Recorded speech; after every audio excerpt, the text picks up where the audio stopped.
Hello guys, welcome back to Mallika Adda channel. ఈరోజు మనం 2 digit multiplication నేర్చుకుందామండి. అది కూడా యూనిట్ డిజిట్ 5 అయినప్పుడు. ఇక్కడ మనకి యూనిట్ డిజిట్ 5 ఇచ్చినప్పుడు మల్టిప్లికేషన్ ఎలా చేద్దామో నేర్చుకుందాం రండి. ఇక్కడ యూనిట్ డిజిట్ ఏముందండి? 5 ఉంది.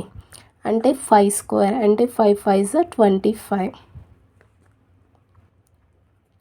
ఇక్కడ యూనిట్ డిజిట్ పక్కన ఏముందండి? 3 ఉంది. 3కి నెక్స్ట్ నెంబర్ ఏమొస్తుందండి? 3 తర్వాత వచ్చే నెంబర్ అంటే 4. 3 4s 12. సో మనకి ఆన్సర్ వచ్చేసి 35 స్క్వేర్ ఈజ్ ఈక్వల్ టు 1225. ఓకేనా అండి? ఇప్పుడు నెక్స్ట్ నెంబర్ చూద్దాం. ఇక్కడ 25 హోల్ స్క్వేర్ అంటే ఫస్ట్ మనని 5 యూనిట్ డిజిట్ 5ని స్క్వేర్ చేయాలి. అంటే 5 స్క్వేర్ అంటే 25.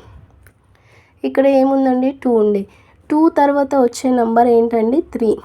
2 3s 6 అంటే మనకి 25 స్క్వేర్ చేస్తే 625 వస్తుంది. సో ఇక్కడ నెక్స్ట్ ఏంటండి?